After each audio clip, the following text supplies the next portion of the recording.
예, 우리가 계속해서 요한계시록의 7교회를 향한 메시지들을 몇 주간에 걸쳐서 보고 있습니다. 우리 그동안 들었던 내용들을 생각해 보시면 이 계시록의 7교회들은 저마다 장점과 약점을 가지고 있는 교회였습니다. 그래서 주님으로부터 칭찬도 받지만 책망도 받는 그런 교회였죠.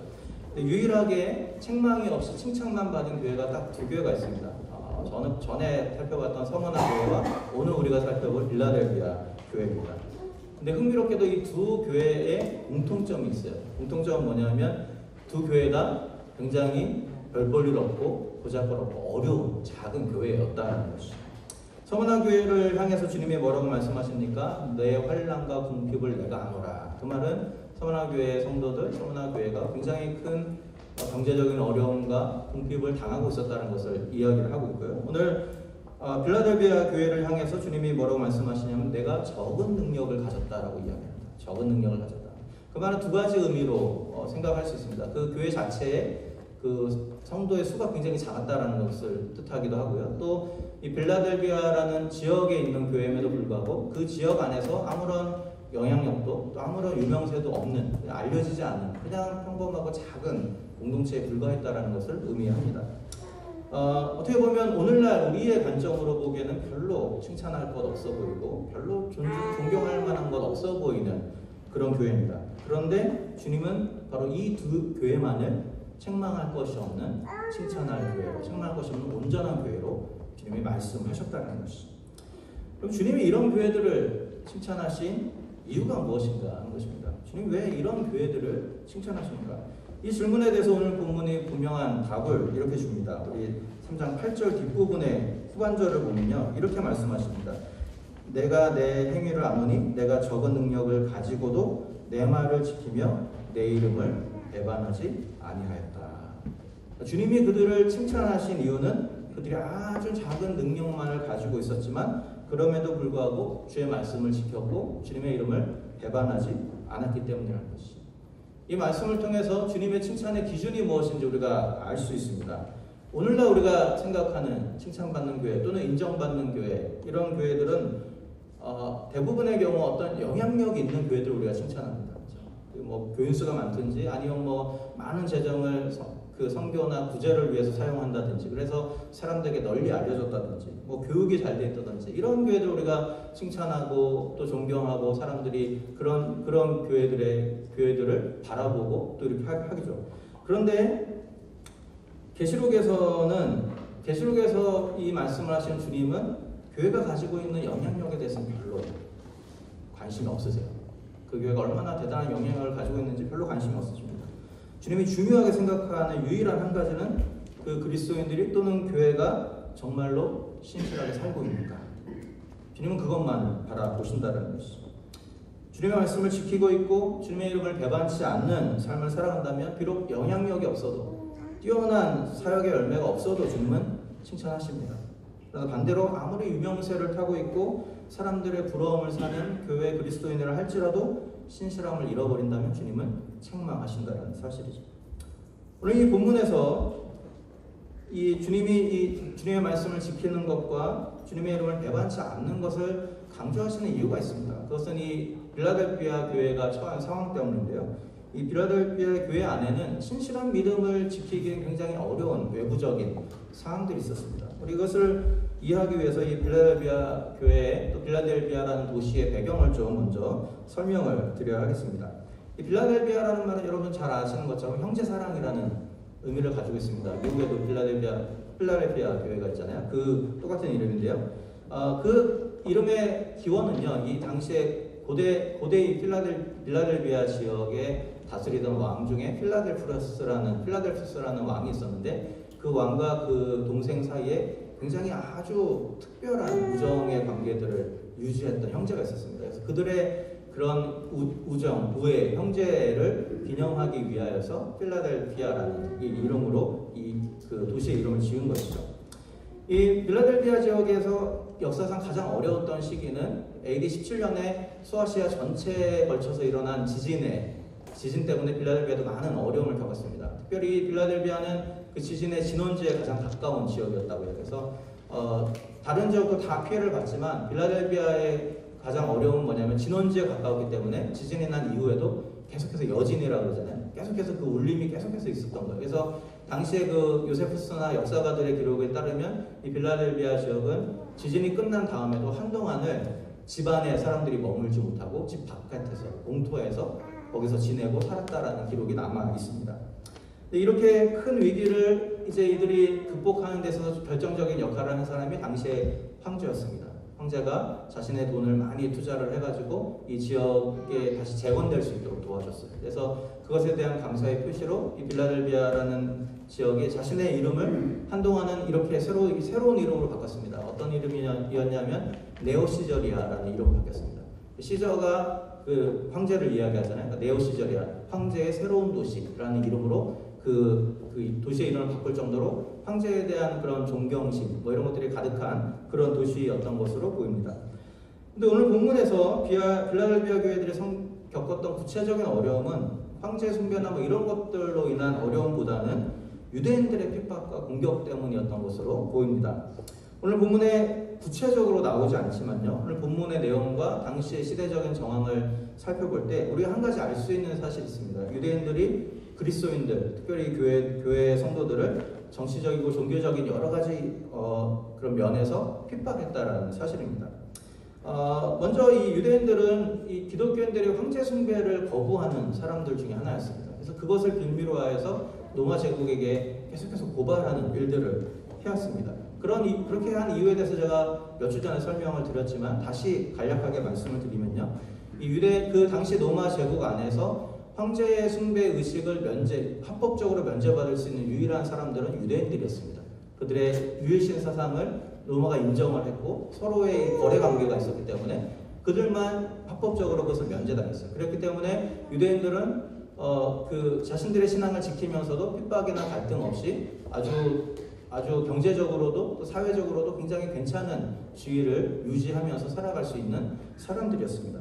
그런데 이런 유대인들에게 기독교인들이 항상 걸림이 됐습니다. 왜냐하면 기독교인들 중에는 유대인들은 로마 제국에 굉장히 수능적이고 로마 제국을 굉장히 잘 결탁을 했습니다. 반면에 이 기독교인들은 굉장히 반제국주의적인 사상을 많이 가지고 있어요. 그런 활동도 많이 했어요. 그래서 로마의 핍박의 대상이 종종 되고 했습니다. 로마의 입장에서 보기에 유대인들과 기독교인들의 차이가 별로 없어 보이는 것이죠. 같은 하나님을 섬긴다고 이야기하고 같은 뿌리에서 나왔기 때문에 로마인들 입장에서는 둘 다 별로 비슷해 보이는 겁니다. 그러니까 유대인들에게 있어서는 자신들이 기독교인하고 다르다라는 것을 어필을 해야 자신들이 어려움을 당하지 않는 것이죠. 그것을 어필하기 위한 한 방법으로 기독교인들이 황제 숭배를 거부하거나 로마에 대해서 어떤 안 좋은 일들을 하게 될 때 그것을 자꾸만 고발하는 것이죠. 그래야 자신들의 지위가 자신들의 신분이 안전해질 수 있기 때문입니다. 그래서 오늘 본문에서 주님이 그런 유대인들을 뭐라고 이야기하냐면 9절에 보면 사단의 회당이다. 사단의 회당이다. 이게 사단의 회당이다라고 말하는데요. 이 사단이라는 말은 이 계시록 안에서 주로 어떤 대상으로 묘사되냐면 그리스도인들을 핍박하고 공격하고 하나님으로부터 떠나게 하려는 사람들을 그런 어떤 대상들을 사단으로 표현합니다. 이 말씀을 통해서 우리가 미루어 짐작할 수 있는 것은 이 유대인들도 마찬가지로 이러한 핍박, 사단이 하는 그런 비슷한 핍박을 기독교인들에게 했다라는 것을 우리가 알 수 있습니다. 또 다른 한편으로 유대인들의 핍박은 종교적인 것이기도 했습니다. 우리가 잘 아시는 것처럼 유대인들은 아직도 메시아를 기다리고 있습니다. 예수님을 메시아로 인정하지 않고 아직도 오실 메시아를 기다리고 기대하고 있어요. 그러다 보니까 2000년 전에 그냥 어떤 목수의 아들로 온 아주 가난한 어떤 배우지 못한 한 사람이 메시아이고 그가 죽었고 부활했고 그를 믿어야 구원을 받는다라고 이야기할 때 그 사람들의 입장에서 기독교는 굉장한 이단 중에 이단으로 여겨졌던 것이죠. 그리고 더 문제는 많은 유대인들 중에서 그것을 받아들이는 사람들이 생겨나기 시작하기 때문에 이 교회라는 것, 기독교인이라는 것은 항상 유대인들의 핍박의 대상이 되어 왔던 것이죠. 빌라델비아 교회가 칭찬을 받은 이유는 이렇게 정치적으로 종교적으로 여러 가지 어려운 가운데 있음에도 불구하고 끝까지 주님의 이름을 배반하지 아니하고 신실함을 지켰기 때문이라고 할 수 있습니다. 어떻게 보면 이 빌라델비아 교회에서 이 어려움을 극복하는 가장 좋은 방법은 타협하는 것이었을 수 있습니다. 그렇죠? 적당히 황제도 섬기고 적당히 유대인들의 눈밖에 날 일을 하지 않고 그냥 이게 좋은 게 좋은 거지 하고 살아가다 보면 편하게 살 수 있었어요. 아마 그랬다면 빌라델비아 교회는 더 큰 교회로 부흥하고 성장했을지도 모릅니다. 그런데 그들은 이 모든 것들을 포기하고 주님의 이름을 배반하지 않기로 결정합니다. 그 신실함을 지키기 위해서 어려움을 당하고 또 그로 인해서 교회가 성장하는 것이 막히는 한이 있더라도 우리는 이 일을 가겠다. 그렇게 결정을 한 것이죠. 그리고 주님이 그런 모습을 칭찬하고 계십니다. 이것을 통해서 우리가 알 수 있는 한 가지 중요한 사실이 있습니다. 우리가 주님께 드릴 수 있는 가장 좋은 열매는 성공이 아니라 신실함이라는 것이죠. 성공이 아니라 신실함을 주님은 원하고 계시다는 것이죠. 오늘 보면 이렇게 어려운 중에도 신실함을 지켜나가던 빌라델비아 교회를 향해서 주님의 위로와 권면 그리고 약속을 기록을 하고 있습니다. 그것을 한 가지씩 좀 살펴보면 좋겠는데요. 가장 먼저 주님이 주신 위로는 빌라델비아 교회를 붙잡고 계신 예수님이 누구인지를 알려주십니다. 그 예수님이 누구인지를 알려주신 것 자체가 이 교회 성도들에게 굉장히 큰 위로가 됩니다. 그것이 3장 7절에 나와 있습니다. 3장 7절에 보면 이렇게 말하죠. 거룩하고 진실하사 다윗의 열쇠를 가지시니 곧 열면 닫을 사람이 없고 닫으면 열 사람이 없는 그이가 가라사대. 예수님을 그렇게 표현하고 있습니다. 여기에 거룩하고 진실하다라는 말은 구약에서 보통 그 하나님을 묘사할 때 사용된 단어인데요. 이것을 이 계시록에서는 예수님에게 적용합니다. 다시 말하면 천지를 창조하신 능력의 하나님이 바로 예수님과 동일하신 분, 예수님이 바로 그런 분이다라는 것을 강조를 하고 있는 것이죠. 그리고 다윗의 열쇠를 가지시고 열면 닫을 사람이 없고 닫으면 열 사람이 없다. 이 말은요, 이사야서 22장 22절에 나온 말을 그대로 인용한 겁니다. 이사야서에서 그것을 그 이사야서를 해석하는 방식은요, 당시에 예수님 당시에 이사야서는 굉장히 메시아적인 그런 구절로 해석을 했습니다. 다시 말하면 열면 닫을 사람이 없고 닫으면 열 사람이 없는 그이가 바로 메시아라는 거죠. 근데 계시록에서는 바로 그 메시아로 오신 예수님이 주님이다라고 말씀합니다. 예수님이다라고 말씀하시고 그 예수님이 문을 열고 닫을 열쇠를 가지고 있다라는 말은요, 예수님을 통해서만 하나님의 나라, 하나님의 왕국에 들어갈 수 있다라는 것을 이야기를 하고 있습니다. 그러면서 주님이 뭐라고 말씀하시냐면 3장 8절에 볼자다 내가 내 앞에 열린 문을 두었으되 능히 닫을 사람이 없으리라 이렇게 말씀합니다. 열린 문을 두었다. 이거 굉장히 중요한 말씀입니다. 주님께 열쇠가 있어요. 근데 열쇠가 있는 주님이 빌라델비아 교회에게 어떤 문을 줬어요? 열린 문, 이미 열려져 있는 문을 주셨습니다. 그 말은 누군가 열심히 열려고 노력할 필요가 없다는 거예요. 이미 열려져 있는 문이에요. 그리고 열쇠는 누구에게 있습니까? 예수님에게 있습니다. 그러니까 예수님 아니고선 누구도 닫을 수 없는 열린 문을 너에게 주었다. 이 말은 무슨 뜻이냐면요, 이 말은 이제 빌라델비아 교회 성도들이 마침내 하나님의 나라 새 예루살렘을 확실하게 보장받게 된다라는 것을 의미하고 있습니다. 그렇죠? 주님께서 그 열쇠를 가지고 있고 그 문이 이미 열려져 있습니다. 누구도 그것을 닫을 사람이 없다라는 것이죠. 너희의 구원이 확실하게 보장된다라는 것을 말씀하고 있고요. 또 다른 한편으로는 이 열린 문의 이미지는 당시 유대인들의 핍박을 염두에 둔 표현일 수 있습니다. 유대인들은 하나님 나라로 들어갈 수 있는 유일한 길은 자기들의 회당에 와서 율법의 말씀을 듣고 그 율법의 말씀을 지키는 것이 하나님의 나라로 가는 길이라고 생각을 했습니다. 그렇기 때문에 예수를 믿는 사람들, 또 유대인이었다가 예수님으로 그 기독교로 개종한 사람들에게는 구원의 문이 닫혔다라고 생각을 했던 거죠. 그런데 그렇게 생각하는 자들에게 오늘 주님께서 뭐라고 말씀하십니까? 너희들의 생각이 틀렸다는 거죠. 진정한 열린 문은 나를 통해서만 나를 통해서만 하나님 나라로 갈 수 있다라고 말씀을 하고 있는 것이죠. 그리고 더 나아가서 오늘 3장 9절에 보면요, 이렇게 말씀합니다. 이 말씀 한번 같이 읽어보면 좋겠습니다. 하나님이 주님께서 빌라델비아 교회에게 주시는 기도의 말씀 중에 하나인데요. 9절을 같이 한번 읽어볼까요? 보라, 사단의 외고 자칭 유대인이라 하나 그렇지 않고 거짓말하는 자들 중에서 며칠 내게 주어 저희로 와서 내 발 앞에 절하게 하고 내가 너를 사랑하는 줄을 알게 하리라. 이 말씀은 우리 계시록의 여러 가지 주제 중에 한 주제가 신원하시는 하나님이라는 주제가 있습니다. 그것의 관점으로 우리가 이해를 할 필요가 있는데요. 신원하다라는 말은 사전적인 의미는 뭐냐면 맺힌 한을 풀어준다라는 의미를 가지고 있습니다. 그러니까 갚아주신다, 되갚아주신다, 보수해주신다 이런 의미를 가지고 있어요.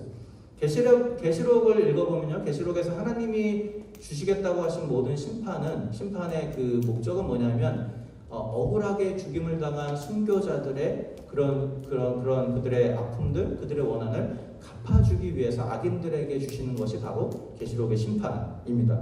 오늘 본문에서도 마찬가지 의미를 이야기하고 있습니다. 그리스도인들을 핍박하던 유대인들이 그리스도인들 앞에 와서 엎드리게 되겠다라고 말씀하고 있습니다. 이 말은 단순히 유대인들이 벌을 받을 것이다 이런 의미가 아니고요. 고난당한 하나님의 백성들의 수고, 그들의 아픔과 그들의 슬픔이 언젠가 하나님께 보상을 받게 될 날이 올 것이다 라는 것을 이야기하고 있는 것이죠. 이것을 통하여서 하나님이 그들을 얼마나 사랑하시는지를, 주님이 그들을 얼마나 사랑하는지를 내가 증거하겠다라고 말씀을 하고 있는 것이죠. 여러분, 이 말씀을 전해 들었던 빌라델비아 교회 성도들의 입장에서 우리가 한번 좀 생각해 보는 거예요. 그들의 마음이 어떻겠습니까? 아마 수년 동안 여러 가지 핍박과 고난 가운데 살면서 그들은 아마도 여러 가지 고민을 했을 거예요. 과연 굳이 이렇게까지 살아가야 하는가? 그렇죠? 정말 이렇게 힘들게 사는데 정말 우리에게 정말 영원한 생명이라는 것이 있을까? 그런 것들을 의심하고 고민하는 사람들이 분명히 있었을 것입니다. 그런 그들을 향해서 오늘 주님께서 말씀하시는 것이 너희에게 열린 문을 주었다. 누구도 닫을 수 없는 열린 문을 너희에게 이미 주었다. 너희에게 내가 구원의 은혜를 확실하게 보장해 주겠다라고 말씀하는 거죠. 그리고 너희를 핍박하던 그들이 너희 앞에 엎드려서 내가 너희를 얼마나 사랑했는지를 그들이 깨닫게 되는 날이 오게 될 것이다. 그럼 이 말씀을 듣고 그들이 얼마나 많은 위로와 격려를 받았겠습니까? 오늘 본문의 목적은 바로 그런 것에 있다는 것이죠. 힘들고 어려운 가운데 살아가는 그들을 위로하고 다시 한번 그들이 새 힘을 얻어서 다시 한번 끝까지 신실한 믿음의 길을 걸어가겠노라고 결단할 수 있도록 하는 것이 오늘 본문의 목적인 것입니다. 이제 이런 감사와 결단을 하는 그들에게 주님께서 또 다른 중요한 말씀을 약속을 주십니다. 그게 이제 3장 10절의 말씀입니다. 3장 10절을 보면요, 우리 같이 한번 3장 10절을 읽어보도록 하겠습니다. 같이 읽습니다. 내가 나의 인내의 말씀을 지켰은즉 내가 또 너를 지키어 시험의 때를 면하게 하리니 이는 장차 온 세상에 임하여 땅에 거하는 자들을 시험할 때라. 자, 이들이 인내의 말씀을 지켰다라는 말을 통해서 빌라델비아 교회가 굉장히 많은 어려움과 아픔을 참고 인내했다는 것을 우리가 알 수 있습니다. 그런 그들을 향해서 주님이 약속의 말씀을 주시는데요. 뭐라고 말씀하시냐면 너희가 앞으로 임하게 될 그 환난의 때를 면하게 해줄 것이다라고 말씀을 하고 있습니다. 이 본문이 이 계시록 안에서 가장 오해되고 있는 본문 중에 하나인데요. 그 이유는 이 면하게 해주겠다라는 이 말 때문에 그렇습니다. 여기서 말하는 앞으로 장차 온 세상에 임할 시험은 예수님의 재림 직전에 이 땅에 임할 그 최후의 환난을 의미를 합니다.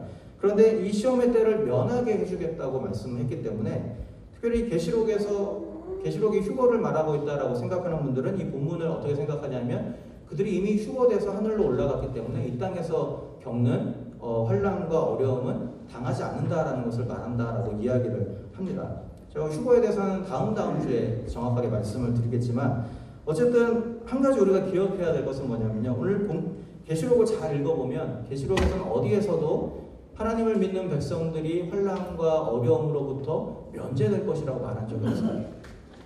계시록이 말하는, 제가 지난주에 설명드렸죠. 계시록이 이기는 자에게 주시는 축복을 말했는데 계시록이 말하는 이긴다라는 것은 굉장히 역설적인 이김입니다. 그렇죠? 모든 것이 잘 돼서 이기는 것이 아니고요. 고난을 당하고 죽임을 당하고 그럼에도 불구하고 끝까지 신실함을 지키는 것을 계시록은 이기는 것이라고 말씀하고 있어요.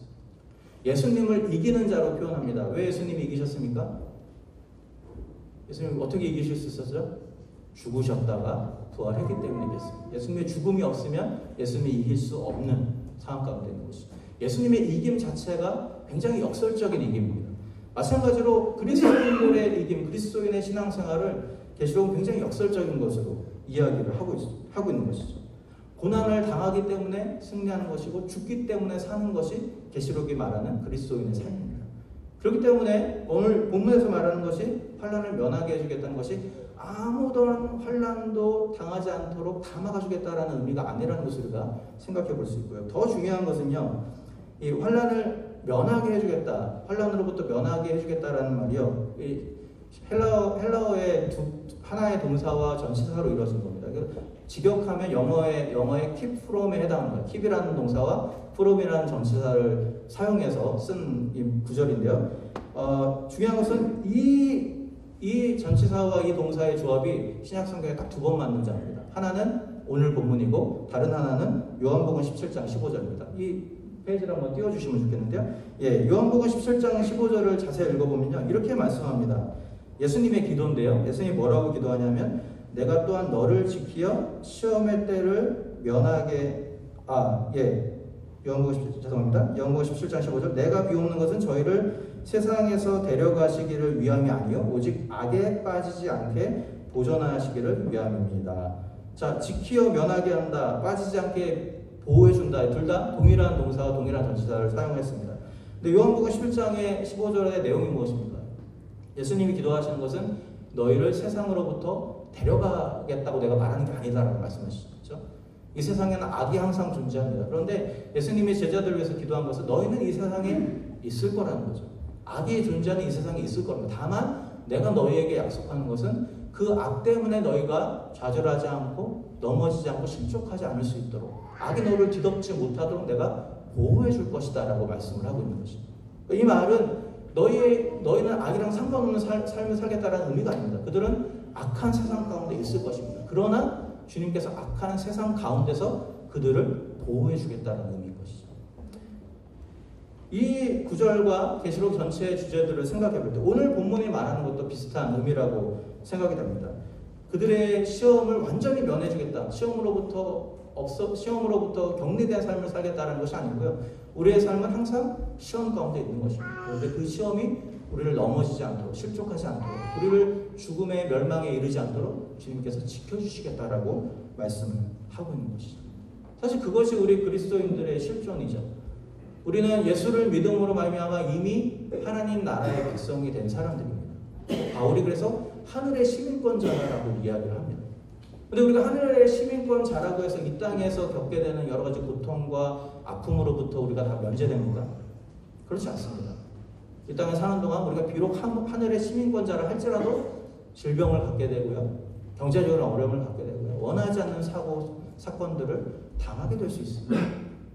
근데 주님이 말씀하시는 것은 무엇입니까? 그러나 그런 환난과 시험에 우리가 있을 때조차도 주님이 우리와 함께 하시겠다는 것이죠. 그 환난과 어려움이 우리를 멸망에 이르도록 내가 내버려 두지 않겠다는 것이죠. 그 주님이 계시기 때문에 우리에게 닥쳐오는 환난과 어려움들은 도리어 역설적인 승리가 될 수 있다는 것이죠. 여러분, 그렇기 때문에 우리가 받은 우리에게 주님이 약속하신 것은 시험을 당하나 동시에 시험으로부터 보호될 것을 약속해 주신 것입니다. 죽음을 당해도 다시 생명을 얻을 수 있다는 소망을 가질 수 있도록 우리에게 말씀해 주셨다는 것이죠. 여러분, 주님께서 이 고난 중에도 신실함을 지켰던 빌라델비아 교회에게 알려주고자 하셨던 것이 바로 이것입니다. 그들에게 역설적인 승리가 기다리고 있다는 것이죠. 그러니까 비록 힘들더라도 어렵더라도 끝까지 견뎌라라고 말씀을 하고 있는 것이죠. 그래서 11절에 주님이 이렇게 말씀하십니다. 내가 속히 임하리니 내가 가진 것을 굳게 잡아 아무나 내 면류관을 빼앗지 못하게 하라. 우리 지난주 이렇게 좀 오시면서 내가 속히 임하겠다라는 말이 자주 반복이 됐습니다. 그런데 대부분의 경우에 이 계시록 7교회를 향한 말씀 속에서 내가 속히 임하겠다라는 말은 굉장히 부정적인 일종의 위협의 말로 사용이 됐습니다. 그래서 예를 들어서 에베소 교회를 향해서는 뭐라고 말씀하셨죠? 너희가 회개하지 아니하면 내가 임해서 너희의 촛대를 옮겨버리겠다. 굉장히 부정적인 의미로 사용됐죠. 버가모 교회를 향해서도 회개하지 아니하면 내가 속히 임해서 내 입의 검으로 그들과 싸우겠다. 굉장히 부정적인 의미로 사용이 됐습니다. 그런데 빌라델비아 교회를 향해서만큼은 내가 속히 임하겠다는 말이 그들을 위로하는 말씀이 됩니다. 왜 그렇습니까? 그들은 수많은 핍박과 고난 중에도 신실함을 지키며 살았습니다. 언제 이 고난과 핍박이 끝날 것인가를 고민하는 그들 가운데 주님이 말씀하시는 것이 내가 속히 임할 것이다. 그 말은 뭐야? 더 오래 참지 않아도 된다는 것이죠. 조금만 기다리면 내가 너희가 가서 너희를 위로하고 너희를 승리케 하는 날이 올 것이다 라고 말씀을 하고 있는 것이죠. 그럼 주님의 약속하신 이 영원의 시간에 비하면 이 땅에서 우리가 아파하고 힘들어하는 기간은 찰나에 불과하다는 것을 우리가 기억할 필요가 있습니다.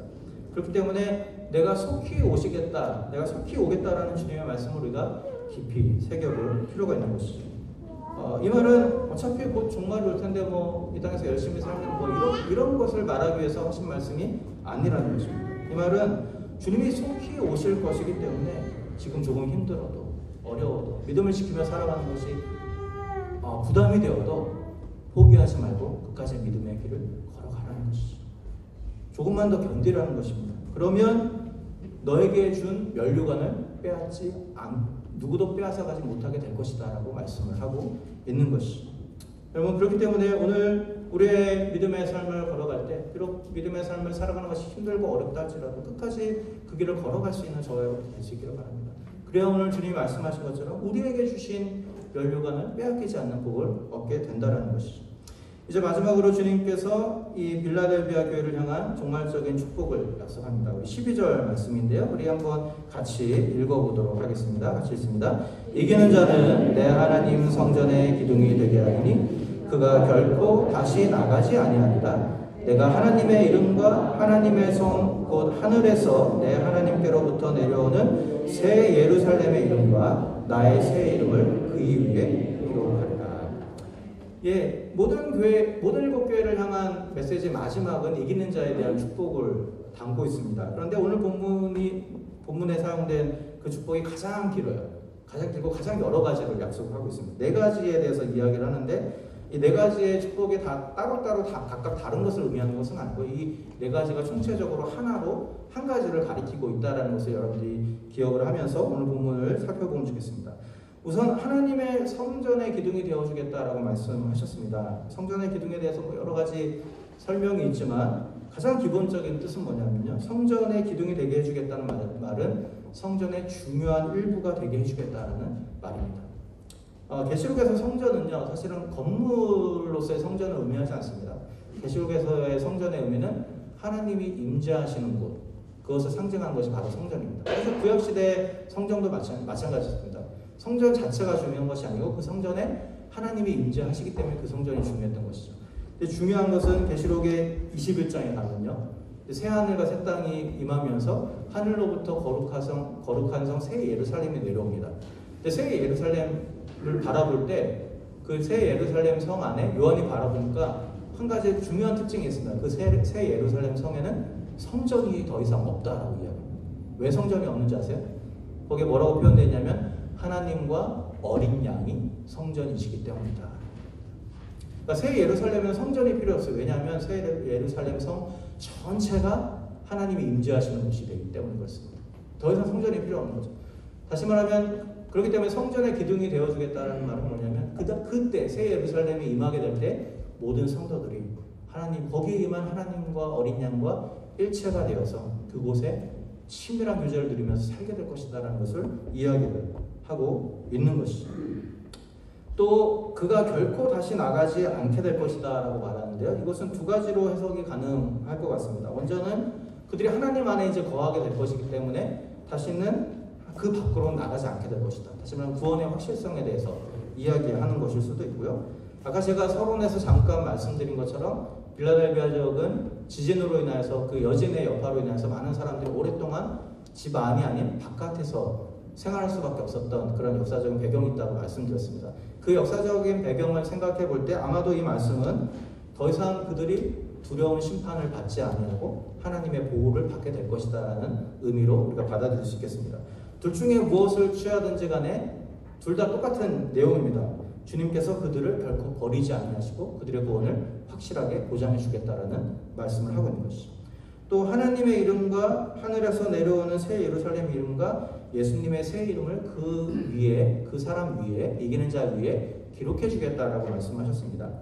이름이라는 것은 계시록에 굉장히 중요합니다. 왜냐하면 계시록에 두 종류의 사람이 나옵니다. 짐승의 이름을 받는 사람과 어린 양의 이름을 받는 사람, 두 종류의 사람이 나와요. 짐승의 이름을 받는 사람들은 누굽니까? 짐승을 경배하고 짐승을 따라 살다가 결국은 무적의 그 심판을 받게 될 사람들이 의미하고, 어린 양의 이름을 받을 사람들은 그 심판으로부터 제외돼서 하나님의 거룩한 성 새 예루살렘에 거하게 되고, 다시 말하면 구원을 받을 사람들을 의미합니다. 그렇기 때문에 그런 배경을 통해서 살펴볼 때 하나님의 이름, 새 예루살렘의 이름, 예수님의 새 이름을 그 위에 기록했다라는 말은 이제 그들이 구원받은 백성으로 인침을 받았다라는 것을 의미를 하는 것이죠. 이런 여러 가지 상징과 이미지를 통해서 오늘 본문이 말하고 있는 것은 뭐냐면요, 이기는 자는 최종적으로 구원을 받게 될 것이고 거룩한 성 예루살렘의 백성들이 될 것이고 거기에서 하나님과 더불어 살아가게 될 것이다라는 것을 약속해주고 있는 거예요. 이 약속을 누가 받을 수 있습니까? 이기는 자가 받을 수 있습니다. 이기는 자. 다시 말하면 빌라델비아 성도들처럼 끝까지 포기하지 않고 신실함을 지키며 살아가는 자들만이 주님이 약속하신 이 놀라운 축복을 누릴 수 있다라고 말씀하고 있는 것이죠. 그럼 오늘 본문에서 주님이 강조하는 것이 성공이 아니라 신실함이라는 것을 우리가 다시 한번 기억할 수 있기를 바랍니다. 신실하게 사는 것이 항상 성공을 보장해 주지는 않습니다. 빌라델비아 교회, 서머나 교회 다 신실하게 살았지만 다 작은 교회였고 궁핍함이 있었던 교회예요. 다시 말하면 이런 뜻이 되는 것이죠. 그 교회 성도들은 신실한 믿음의 사람들이었지만 돈벌이도 변변치 못했고 사회에서도 무슨 높은 집에 올라가 본 적이 없는 사람들이라는 것입니다. 그 교회들은 신실하게 사역을 했지만 그럼에도 불구하고 성도들의 수는 늘지 않고 그 지역에서 별로 영향력 없는 그냥 변변치 못한 교회로 남아 있었다는 것이죠. 근데 주님은 바로 그들의 이런 모습을 칭찬하셨다는 거죠. 그런 모습을 칭찬하셨다는 거예요. 주님의 시선과 우리의 시선이 다를 수 있다는 것을 우리가 기억해야 되는 것입니다. 인간의 눈에 화려하고 유능해 보이는 것이 하나님의 눈에는 쓸모없는 것일 수 있다는 것이죠. 반대로 인간의 눈에 한없이 초라해 보이는 그것이 하나님의 눈에는 가장 소중해 보일 수 있다는 겁니다. 빌라델비아 교회처럼 신실함을 지키면서 궁핍해지고 어려움을 당하는 것은 인간의 눈으로는 별로 바람직해 보이지 않는 것일 수 있습니다. 그런데 오늘 주님은 그들의 모습을 칭찬하셨다는 것이죠.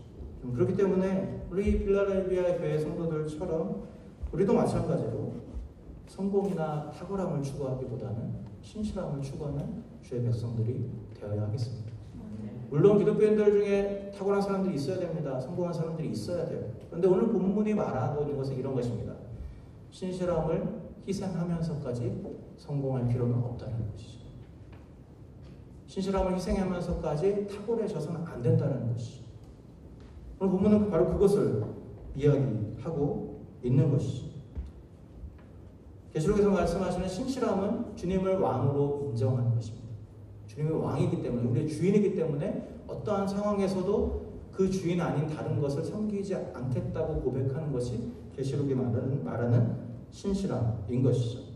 이 말씀을 기억하면서 우리의 남은 인생이, 우리 전하는 교회가 성공이나 성장이 아니라 신실함을 추구하는 성도, 교회가 될 수 있기를 바랍니다. 그래서 우리가 비록 세상에 이름을 내지 못한다 할지라도, 사람들의 인정을 받지 못한다 할지라도, 멋진 교회, 멋진 그리스도인으로 명성을 날리지 못한다 할지라도 오늘 빌라델비아 교회처럼 적은 능력을 가졌지만 너희가 적어도 내 이름은 버리지 않았구나라고 주님의 칭찬을 받을 수 있는 저와 여러분 될 수 있기를 주님의 이름으로 부탁드립니다.